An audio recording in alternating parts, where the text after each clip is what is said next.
आप समझ जाइए कि आप बूढ़े हो चुके हैं। मान लीजिए कि कोई आप एक किताब पढ़ते हैं, उस एक किताब को पढ़ने के बाद क्या आप कोई दूसरी किताब नहीं पढ़ते हैं? आप पढ़ते हैं ना। ठीक उसी प्रकार जरूरी नहीं है कि हम एक बार कुछ हमने सीख लिया या हम कुछ अभी स्टडी कर रहे हैं तो हम कुछ आगे प्रतियोगिता की अभी तैयारी न करें। मैं यह बात आपको इसलिए बता रही हूँ कि कुछ समय पहले मेरे एक स्टूडेंट ने मेरे वीडियो पर कमेंट करके पूछा था कि मैम आपके वीडियो इतने लेट क्यों आते हैं। तो मैं जानकारी के लिए बता दूं कि आप सभी को पढ़ाने के साथ साथ मैं भी अन्य प्रतियोगी परीक्षाओं की भी तैयारी करती हूँ। तो जब आपकी एक टीचर पढ़ाने के साथ साथ अभी भी पढ़ सकती है तो आप इससे पीछे क्यों रहें, क्योंकि आप एक स्टूडेंट हैं। तो इसलिए आपको अपनी पढ़ाई के साथ साथ अभी से प्रतियोगी परीक्षाओं में अच्छी से तैयारी आरंभ कर देनी चाहिए। तो स्वागत है दोस्तों वीसी क्लासेज में, और फिर आज हम चलते हैं सीखने की तरफ। और आज हमको जानकारी लेनी है कि आदिकाल साहित्य की जो प्रमुख प्रवृत्तियां थी वह कौन कौन सी थी। ऐतिहासिकता का इसमें अभाव पाया जाता है, यानी आदिकाल में जो रचनाएं लिखी गई उसके नायक ऐतिहासिक तो अवश्य थे, लेकिन उन्होंने ऐतिहासिकता की रक्षा नहीं की। यानी कि जो लेखक थे उन्होंने तिथियों का सही अंकन नहीं किया था। उन्होंने भ्रमपूर्ण स्थिति पैदा कर दी थी और इतनी कल्पना इसमें रच दी थी कि जो ऐतिहासिकता होती है वो तथ्य की रक्षा नहीं कर पाए थे, तथ्य प्रस्तुत नहीं कर पाए थे। इसलिए इसमें ऐतिहासिकता का अभाव पाया जाता है।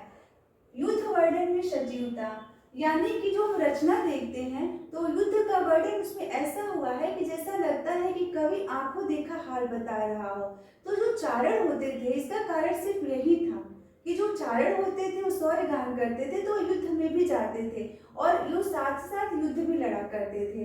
तो इसलिए इन्होंने जो युद्ध का वर्णन है अपनी आंखों से देखा है तो उसका वर्णन इन्होंने सजीवता के साथ किया है। तो इस प्रकार हम देखते हैं कि इसमें युद्ध वर्णन में सजीवता पाई जाती है। चारणों द्वारा आश्रितताओं की प्रशंसा, यानी कि जो चारण थे वो हमेशा ही अपने आश्रयदाता जो राजा होते थे उनकी प्रशंसा किया करते थे और जो उनके प्रतिद्वंदी राजा होते थे उनकी निंदा किया करते थे।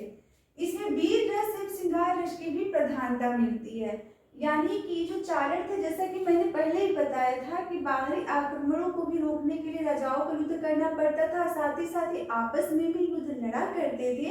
तो इनकी वीरता को, शौर्य को, इनके अंदर उत्साह बढ़ाने के लिए ये जो चारण थे ये क्या करते थे, को वीर रस का प्रयोग करके इनके लिए वीर गान किया करते थे। और साथ ही साथ चूंकि राजकुमारियों से शादी के लिए शौर्य का प्रदर्शन करने के लिए अपना युद्ध वर्णन किया करते थे, तो इसमें श्रृंगार रस भी मिलता है क्योंकि राजकुमारियों की सुंदरता का वर्णन भी इन्होंने किया है। इसमें कल्पना भी पाई जाती है, जैसा मैंने बताया कि इसमें ऐतिहासिकता का अभाव है तो इसमें कवियों ने क्या किया है कि कल्पना बहुत ज्यादा रचा है और तथ्य बहुत कम दिया है। तो इस प्रकार इसमें बहुत ज्यादा कल्पना पाई जाती है। संकुचित दृष्टि राष्ट्र के प्रति, यानी कि राष्ट्र के प्रति कुछ खास इनका लगाव नहीं दिखता है, यह बस राजाओं के जो आश्रयदाता थे राजा उनके ही क्या करते थे, गुणगान किया करते थे। जो राजा थे उनके अंदर भी राष्ट्र के प्रति कोई खास प्रेम नहीं था, वो आपस में ही लड़ा करते थे। तो इस प्रकार यहाँ पर राष्ट्र के प्रति संकुचित दृष्टि प्राप्त होती है। अब हम आते हैं छंद पर। जो आदिकाल साहित्य के प्रमुख कृतियों में बहुत सारे छंद पाए जाते हैं, जैसे रोला हो गया, दोहा हो गया, कुंडलिया हो गई, गाथा, पद्य, तोमर हो गया। इन विभिन्न छंदों का इसमें प्रयोग किया गया है।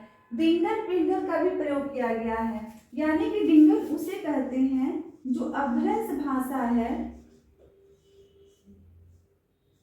अभ्रंश भाषा और राजस्थानी भाषा, इन दोनों को मिलाकर जो भाषा बनी वह क्या कहलाए, डिंगल। और अभ्रंश भाषा और ब्रज भाषा जो भाषा बनी, ब्रज भाषा और अभ्रंश भाषा, इन दोनों को मिलाकर जो भाषा बनी वह पिंगल कहलाए।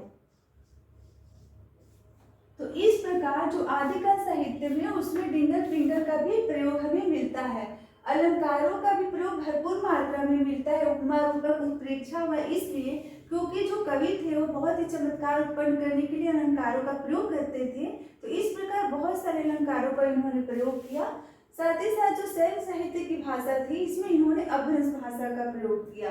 तो इस प्रकार आज आपने समझ लिया कि जो आदिकाल साहित्य की प्रमुख प्रवृत्तियां थी उसमें ऐतिहासिकता का अभाव पाया जाता है, युद्ध में सजीवता का वर्णन हुआ है, चारणों द्वारा आश्रितताओं की प्रशंसा की गई है, वीर एवं श्रृंगार रस मिलता है, कल्पना पाई जाती है, साथ ही साथ राष्ट्र के प्रति संकुचित भाव दिखता है, विविध छंद प्रयोग किए गए हैं, डिंगल पिंगल प्रयोग किया गया है, अलंकारों का प्रयोग है और जो जैन भाषा है उसमें अभ्रंश भाषा का प्रयोग किया गया है।